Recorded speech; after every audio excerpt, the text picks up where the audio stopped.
Hello everyone and welcome back to IMO Reviews. That's right, a new Premier League season sits just around the corner. So I'm going to give you my prediction as to how the league table will look come the end of this coming season. I have tried to be as objective as possible. It's very hard not to be biased, but I really have tried to use my brain instead of my heart. We'll start at 20th and we'll work our way up to the champions in first. And in 20th place, at the bottom of the pile, quite understandably, I've got Leicester City. They're probably the strongest of the three teams that have come up, but it does look like they are going to be facing some sort of point deduction in one way, shape or form. So I can't help but look past that, put an asterisk next to their name and expect them to finish dead last. In 19th, it's Ipswich Town. Ipswich have the opportunity to be the feel-good team of the season. They are so outmatched and outnumbered in this league that it means every single match day, Ipswich are gonna have to punch above their weight and hope for the best. And I do think they are going to be able to pull off some incredible moments that will live long in Ipswich fans' memories. But I don't think it's going to be enough to survive, unfortunately. And yes, in 18th, it's Southampton. The three boys who come straight up are going straight back down, according to me. I just don't think these three squads are strong enough for this level of competition. Southampton isn't the Southampton of 4 or 5 years ago when they were Premier League staples. I think if any of the three new boys have got a chance of staying up, it is Southampton, but I don't think they're going to make it personally. Surviving by the skin of their teeth, I've got Nottingham Forest in 17th. I have a soft spot for Nottingham Forest. Brian Clough is one of my all-time favourite managers. I really like Steve Cooper, but I must admit in the last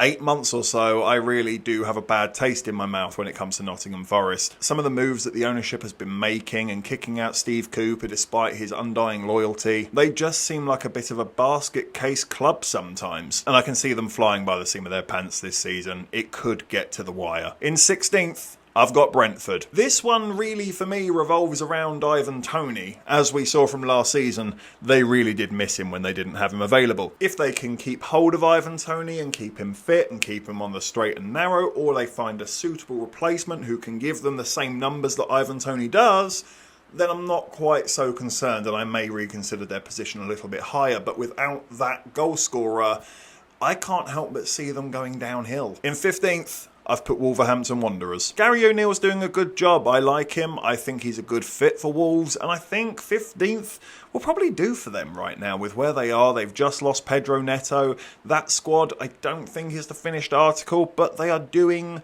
fine. And I think it will be similar again this season. In 14th, I've got Bournemouth. No Dominic Solanke anymore. That is a big loss, especially when it comes to the goal department. But I really like what Areola is doing with this Bournemouth side. It may be a season where they tread water a little bit and maybe have to get used to new faces in the squad and old players coming out. But I think it will be fine again. I see them very much in the same boat as Wolves. My Blue brothers will be glad and shocked to hear this, but in 13th, I've got Everton. Last season for Everton was so bad, it can only get better. Surely, without point deductions hanging over them anymore, with a bit of a fresh start and a reset button and things feeling quite good under Sean Dyche, I'm a little bit hopeful for them. I think it will be okay. I don't think it's going to be anywhere near as disastrous as last season, but I also don't really see them knocking on the door of the top 10 either. And I think most Everton fans probably would gladly take 13th. Anything to wash away the taste of last season, which I enjoyed greatly. In 12th, it's Fulham. Fulham are probably the hardest team to place in this league table. They are the absolute definition of fine. They're not great, they're not brilliant, they're nothing to write home about, but they'll give you a match. They feel like the AI team in the league. Do you know what I mean? I don't know anyone who supports them. I don't know anyone who cares about them. They're just there. In 11th, it's Crystal Palace. I have been really impressed by this Oliver Glasner guy who's recently turned up and taken over at Crystal Palace. I knew absolutely nothing about him. I didn't think it was the best way of announcing a new manager, especially with everything Hodgson went through, despite his faults. But it has already proven to be the right call. Crystal Palace look rejuvenised, re-energised. They look like a new team and they look like they mean business. They will claim many scalps this season. I can see it coming. They're going to be a force to be reckoned with and I think they'll only improve with time. I can see them knocking on the door of the top 10 but maybe not quite getting there. In 10th, it's Brighton and Hove Albion. It's hard to know what we're going to get from Brighton this season. Last year did feel a little bit unstable for them, but there is one thing with Brighton and Hove Albion that you can't look past. their recruitment is outstanding. They can lose a key, clutch, vital player for £100 million and just replace him the next day with some 18-year-old you've never heard of, but he's absolutely mustard, and it's like we never lost the guy in the first place. And I do think that's a big factor as to why I see them sitting slap dab in the middle of the table. I think they're going to have a real mixed bag of results. I think they'll get surprising wins against big teams, but I think they'll get silly results against smaller teams. In ninth, it's Chelsea. Sorry, Dad. I mean, a lot of my issues that I had with Chelsea last season come over to this season. Todd Boehly still hasn't learnt a damn thing, still buying every player imaginable to man. I think he thinks that UK football teams are built like the rosters of American football teams.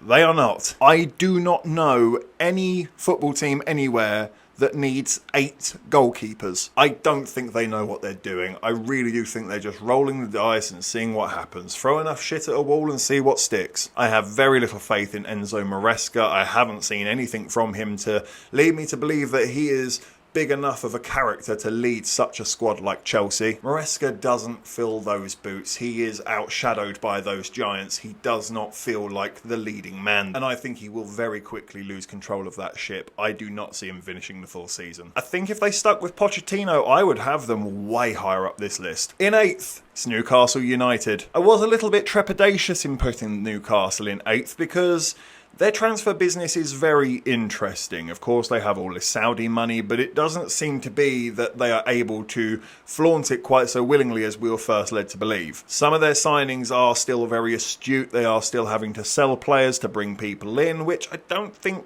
people thought would be the case. I like their squad. They do have talented players. Alexander Isak is outstanding. There's no denying that. Eddie Howe is a very good, competent manager who has lifted the energy levels, the mentality of that club.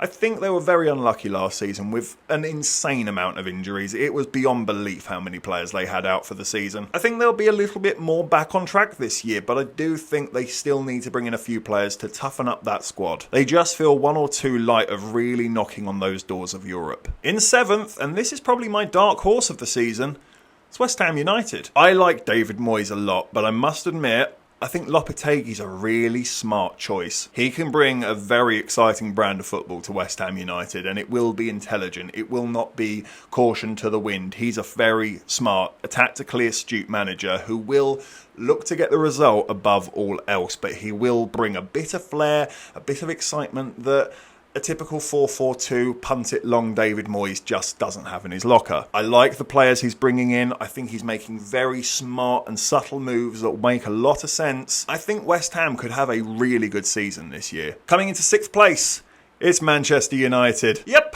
the Liverpool fan just couldn't bring them into the top 4, could he? I don't know about Manchester United anymore because I talk to my friends who support Manchester United and they're all on board with Erik ten Hag, and as an outsider looking in, I kind of get it, but not really.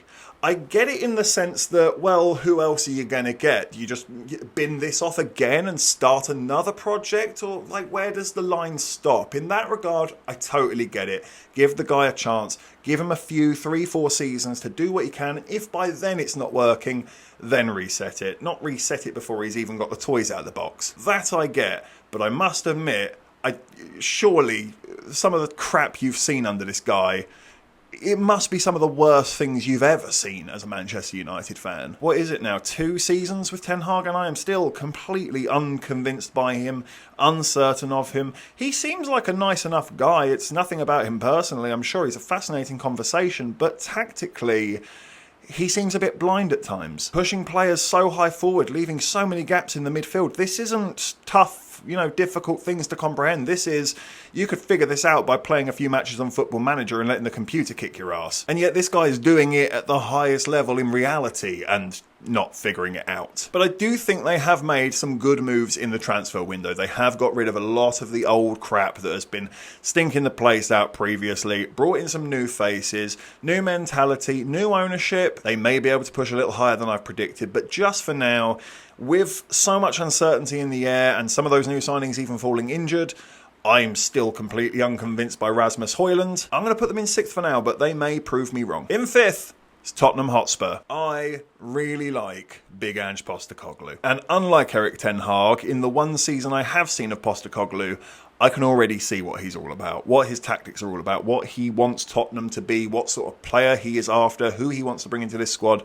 And I think he's doing it at breakneck speed. I really like some of the moves that he's done already in this window. Dominic Solanke, cracking signing. I think he'll really flourish at Tottenham. Now for the top four, and I think this one is the one that might get me the most stick. I do have logic to the madness though, so bear with me. In fourth, I've put Arsenal. Yeah, even as I'm saying this, I'm already regretting it. This is the one that's going to stink when we come back and revisit this video next year. Hear me out. This is why I've put Arsenal fourth. This is nothing against Arsenal whatsoever. As a Liverpool fan who has on many an occasion gone head to head with Manchester City, given your absolute everything, your blood, your sweat, your tears, your teeth, your bloody soul, and still fallen short time and time and time again, there's always a drop-off. It's just how it is. It just happens. It's mental fatigue, it's physical fatigue, it's exhaustion, it's a mental block. I can't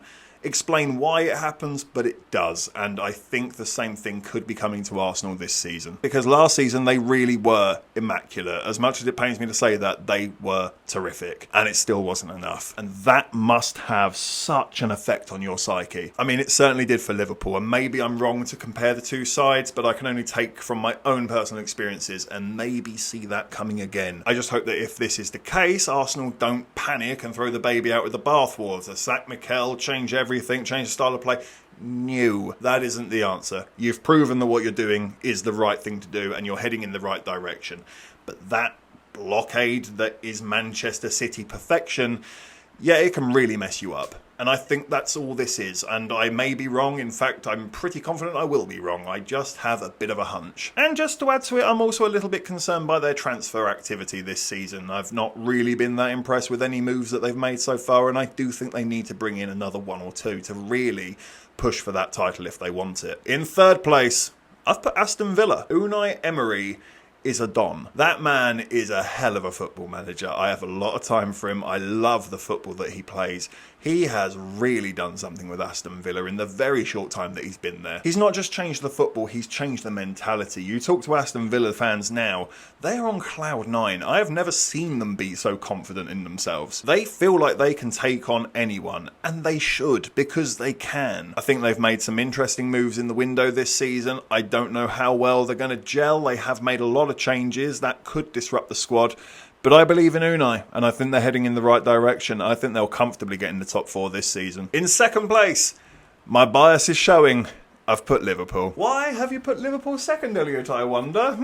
Pre-season matches will do this to you, but I have been slightly swayed by the performances Liverpool have been putting out this pre-season. We have been playing some disgustingly good football. Some of the goals we have scored this pre-season, mwah. Chef's kiss, perfection, hang it up in the Louvre, gorgeous. The more I see of Arne Slot and what he wants from this team and his style of play, the more I am falling in love with it and believing in it. And maybe I'm overconfident, maybe it's just pre-season hype, but yeah, I think we've got a bloody good chance this year. I sincerely hope we get Zubimendi in over the line. It looks like it is going to happen. I think he's a crucial signing for us. We definitely need to bring in some more players. I think if we are going to fall short, it is going to be in that area once again. The squad's light. We've got rid of a lot of old faces like Thiago and Matip, and we haven't necessarily rushed out and replaced them. I'm hopeful. Maybe I'm blind, but I'm hopeful. Which means, of course, very boring, but I've got Manchester City as champions once again. Of course I do. I mean, who else? We can only hope that this is the last time that we say this, because there's lots of rumours going around that this might be Pep Guardiola's last season. A lot of those charges that were put against Manchester City's names look like they're actually now coming home to roost. This could be the beginning of the end. We can only hope, at least. But there you have it. They are my predictions for the coming Premier League season. Thank you so much for watching this video. Please be sure to hit that like button, hit the subscribe button if you haven't already, and please do hit the comment section as well. Where did I put your team? Am I right? Am I wrong? Let me know in the comments below.